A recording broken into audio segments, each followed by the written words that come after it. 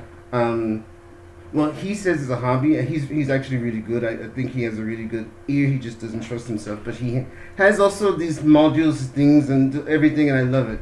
And I was telling him, I said, well, at some point, you should learn a software. Just find a software or that you can work with, that you may enjoy. That's element of something. You don't have to use it to produce to make the whole song and everything, but every software has its benefits. When you're working on music, do you use software other than to maybe put the song together? Do you, like, for Fruity Loops, I love, like, you can generate great techno sounds, and you can do some really great basses in Fruity Loops. How do you compose, or what works best for you? Right now, now that I mostly work with analog synths, digital synths, and computer, I've gone from I've come to this flow where I will make a jam on my analog synths. Then at some point think like, oh, this would make a great song, and then I record everything into FL Studio. Now most people tend to use Ableton, and that's fine. I think a DAW is very much like iPhone and Android. Everybody has his favorite, and they're all good. Yeah, right? Exactly. But for me, FL Studio is the most comfortable way to work, and I just record my analog synths into FL Studio with MIDI and with audio, and then just start cutting, pasting everything into place how I want the composition to be. Okay. And then once I feel that the track is, mixed well and prepared and done, and the whole composition is right and complete, I go back to my analog synths, and then I start teaching myself how to do the whole sequence live. Oh, okay, yeah. I also kind of want to be that person that just doesn't use his computers or his synths to do one thing. It has to go both ways. Okay. Because if I perform live, I want to be able to bring the song to you in the same way that I created it on the computer. Yeah, exactly. I find that I don't know. I think at some point I sort of gave up on an idea for me. I don't know, because I think when I make music, I don't think of the live performance part, and I think at some point I probably should. It probably would be a good idea, but I don't think about it. That's why I have people like Janae Katz, and like, just sing it, you do that, and just let me sit over here. I think live performance can be a very interesting and important part, but it doesn't necessarily have to be included. I mean, I know so many producers that make great tracks, but that refuse to go on a stage because they just don't feel comfortable. But they will make records that other DJs will play that are amazing. And personally, I've always loved being in the limelight and being on a stage. That's my home. If I'm on a stage, you're in my house. Exactly. You're in control. I've never been, I've never had stage fright, but I do like the whole idea of bringing something that you created and sharing it with an audience that's hopefully into it just as much as you are, and that it might inspire them or give them something to take home, even if it's just that 10 minutes where they think, oh, that track was awesome, and they might just go home and think like, hey, I should learn a guitar. But sometimes it's just that moment, like you just said. How do you know when a song is finished? You're working on a song, you say, okay, now I know this song is finished, I shouldn't change anything, everything's fine. How does it end? Sometimes it'll come very quickly, and I'll just compose something and think, perfect, don't touch it, leave it as is. But I will leave it as is for about a month, because I just want to double check, and come back 1 month later and think, yeah, that's still good. That's still good. And other tracks I think, this is good, but I don't like how I mixed that bass. I don't like how I EQ'd that snare. Have you ever messed up a track? Yeah. Like going out? Yeah. I had one track that was so, in my opinion, it was so good and so fun, and I was so eager to share it. Yeah. And then I don't know what I did, but I managed to mess up the instruments somehow. Ended up deleting a couple of tracks and then pressed save. Yeah. And then the track was not that track anymore. Was that save button. I just remember playing with the sound. I was like, yeah, and I was just all into the sound. And then at some point, because I wanted to get into the habit of pressing save and not just, working on something for hours and forgetting. So I was training myself to get into this habit, and I guess I taught myself well. And I hit save, and I was like, oh no. I was like, that is not what I wanted to do. And then it was like, oh, wow. I was just, oh, wow. Well, what I do now is when I get to a point where I think a track is good, I'll save it, and then make a copy.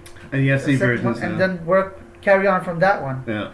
And if I mess up for some reason, and I've gone too far to backtrack with Control Z button, then I can always go back to that save file and just. How far can I go? Please let it be there. Come on, computer. Exactly. So you said that you're from Amsterdam. You worked in a cafe, and the record store across the street was called Vague Houses. Yeah. And therefore, I come to this track that you done. Who did you do it with? It's an artist that I actually know from that bar. So it was a bar where a lot of the local DJs got together. It was a very inner circle kind of thing, and people like Bart Skills or I don't know, a whole bunch of famous Dutch techno DJs and producers are actually from that bar, and we all got to know each other there. And one of them is called Simon Melia. I think his DJ name is Chameleon. And we got back in touch at some point, and I shared my music with him, and he thought that it was pretty cool. And I did a remix for one of his tracks.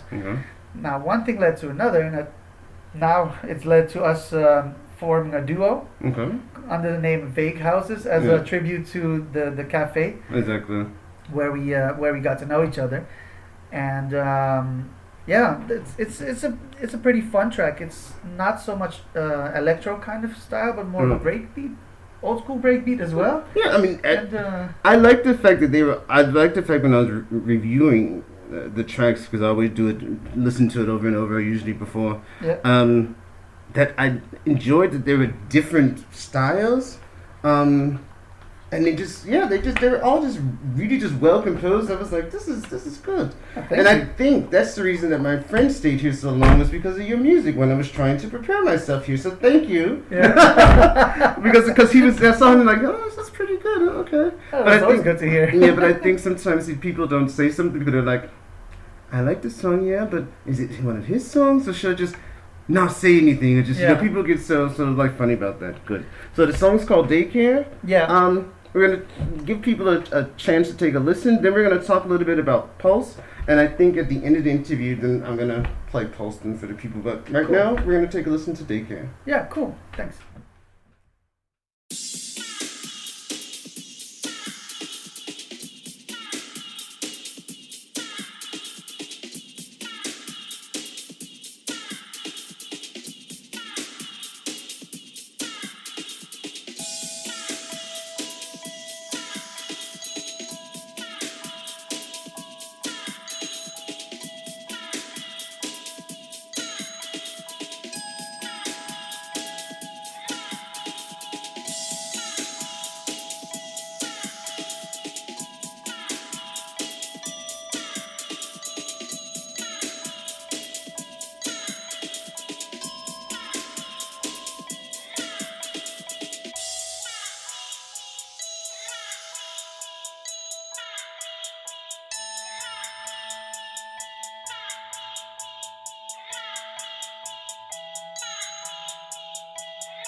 remixing.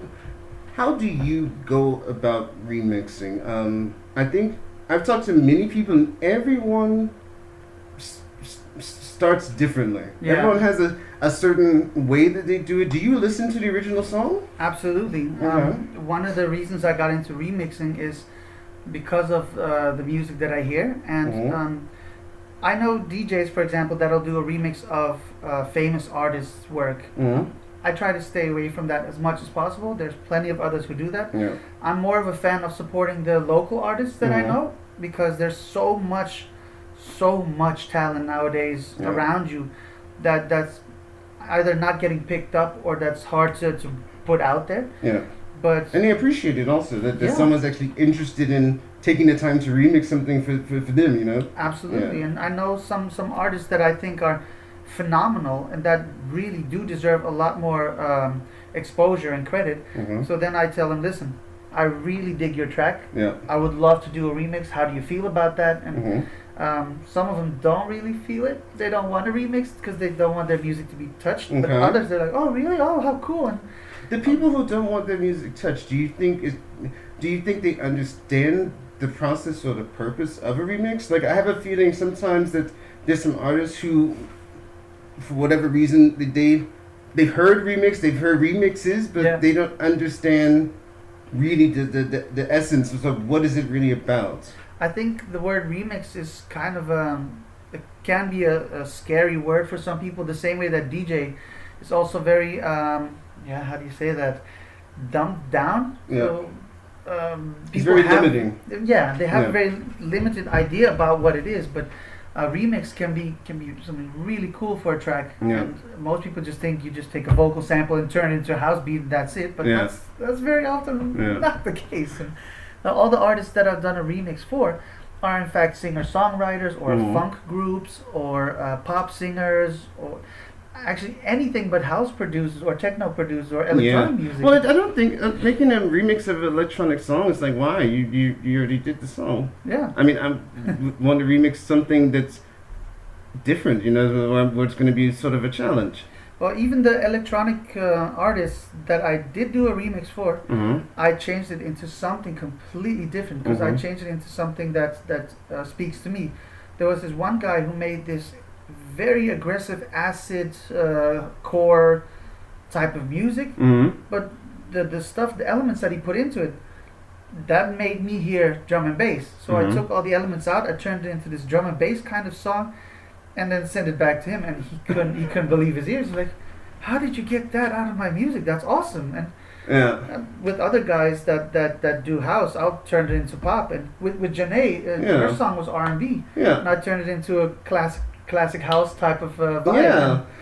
I just let the elements speak to me, and then I try to amplify it back to the music. What's really funny is that I listen to the elements of what they send the individual tracks, but I don't listen to the original song until I'm finished with the remix. Yeah. Because I'm always like, I don't want to be influenced, and I like to hear the comparison at the end. But I think that remixes, I mean, when I was growing up in the 90s, when I was really getting into the remixes, was just everything. Everyone, Bjork was the big one, she had remixes. And you would go and get the maxi single, and you had this remix and that remix. Do you find that many people who are DJs are also, being a DJ, does that automatically make a person a good producer in your mind? Not at all, I think. I believe producing, I mean, a lot of DJs are forced in a way to produce because the society that we live in has kind of stuck them together and say, like, if you're a DJ, you have to be a producer, otherwise you can't promote yourself, and yada yada yada. Exactly. I think that's absolute nonsense, but producing really is something that you have to do because you're interested in it, because you have a heart for music. And the same way with DJing, and you can be a great DJ but a shit producer, or a great producer but horrible DJ. I always find it's usually for me there's most of the time it's either one or the other. There's few exceptions, like Jerome Sydenham. He's a good producer, he's a good DJ. And there's a lot of people I see as DJ, I'm like, wow, and then listen to it, I'm like, oh, well, they tried. That's what it is. So you were telling me earlier that you have a channel on a site called Twitch. Yeah. And you're doing something interesting, which is sort of a tutorial, live jam, question and answer sort of thing, all mixed up. So, what's that about? Tell us a little bit about that. Well, I recently got into Twitch because of a friend of mine who is an avid gamer, and it's actually a gaming community streaming platform where people play their games and comment on it, and other people watch and stuff like that. But lately, because of the current Corona pandemic, people have been moving online with their music, and well, Facebook is cutting everybody off, and all these other platforms are restricting things. But I always wanted to do something that's interactive, and Facebook doesn't allow that, YouTube doesn't allow that because the tools are not there. And Twitch is something where I can stream my jam, just create a whole live jam, have people comment on it, and then I also do a part where I explain how I made that jam, which instruments I used and how they work, and how you can create a patch and program these things, and all the while doing the Q&A so that people can immediately give their feedback and say, hey, cool, how do you make that bleeping sound, or how do you make that beat, or and then I kind of do it with the intention of course, share my music, but also showing people what you can do with these instruments, and hopefully inspiring others to make their own jams, or maybe buy one of those drum computers and get started. And I don't know, you never know if you're the one triggering somebody to become the next big thing. And it could be also sometimes someone's working on music, working on something, if they're starting out and they're frustrated, and you show them something, they think, oh, that is actually the solution. And I had, a lot of times, some people study, sound, and some people just learn by doing because they just love it. And then there's moments where you think to yourself, I know I probably should know how to do this, but I don't know how to do it in the way that I want to. Exactly. And so I think something like that is really wonderful, because people get answers and they're like, wow, that's what I was looking for, or I didn't think of that, or... Yeah. And, I think with synthesizers, when I got into it, for me it was a lot more difficult, because tutorials tell you contradicting things, but the synth community is also a community where people already know their stuff, and they tell you, oh, you just need to do this with the that and the blah blah blah, and as a newbie, you'll just feel overwhelmed, and you won't be as eager as others to get into it. But I think if there's one person that explains everything to you in layman's terms, then you can slowly get into it and take the fear away from the gear. And maybe, you never know who might just pick up an instrument and go like, oh, that's actually way cooler than I thought, and then go into that synth community and be able to catch up with other people that know what they're talking about. Even to today, like the synth community, like if you go into some sort of communities, I just find that I'm sure the answers are there, but it's like you have to go through a lot of times people try and take this show off or prove something, and it's like, okay, that's great and everything, but I'm looking for an answer. I think it's particularly disturbing when you have somebody saying, how do I do this? And somebody says, Google it, or it's in the page, just look it up. Or people go like, no, don't do this, don't do that, you need this brand, not that brand, and they become all purists. And if you're somebody who's new to this, that's the last thing you need, somebody discouraging you by saying, go look it up yourself. I always try to help anybody that's interested in music. For example, 2 weeks ago, I started helping this girl who is a singer-songwriter. She only plays on her guitar, never recorded anything. And I told her, I can produce your EP for you, and I'll just work with you. And I showed her how certain instruments work. I showed her how the process behind recording a track goes. I showed her how the mixing process works, or how she can add her own things to it. And I opened up an entire world to her that she was too scared to get into, and now she's in that short time she's already downloaded her own software, started getting into things, and calls me and goes like, hey, how do I do this, how do I work that? Well, I think that's what's good about that, is that what I think I learned very early on, which a lot of people don't tell you, is that you also have to find the software that works for you, that works where you think, or that does what does things the best. For example, I know that so many people loved Reason. I could never wrap my head around Reason, because it's just not because the program itself is bad. It's a great program. It isn't built the way I think. Yeah. So it's hard for me to, even though a friend of mine is like, it's just this. I'm like, oh, I understand. Yeah. But like, it's just, it's not how I think. It doesn't feel organic. It doesn't feel natural. Yeah. So for me as a person, I think that's something that people have to also accept, that not just because the program is popular doesn't mean that it's going to be the program for you. And if it's not the program for you, this also isn't something negative, because there are tons of programs that you can use to do that. Absolutely. I know this producer. Well, she's a producer now, but she started off as a seasoned live artist. Mm-hmm. And then at some point she calls me up. She says, "Hey, I got some software. I got a DAW." And I said, "Oh, which one?" And she says, "Bitwig." I'd never heard of it. Mm-hmm. But it worked for her. And then most of my friends, they use Ableton, and they're very fluent in using it.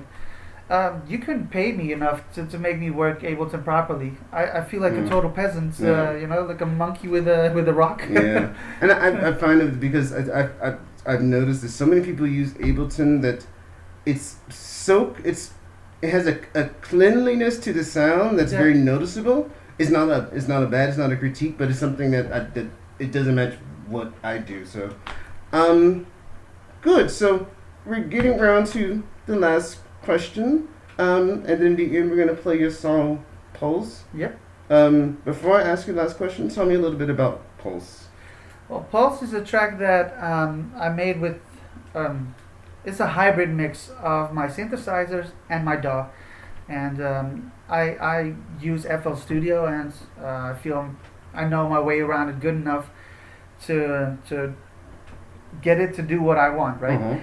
But people are always debating the difference between analog synths and digital synths. Yeah. And I wanted to make a track where I say, no, it does not matter how you do it as long as you get it done. Mm-hmm. And the instruments that I use from the DAW and the instruments that I use from live synths, Mm-hmm.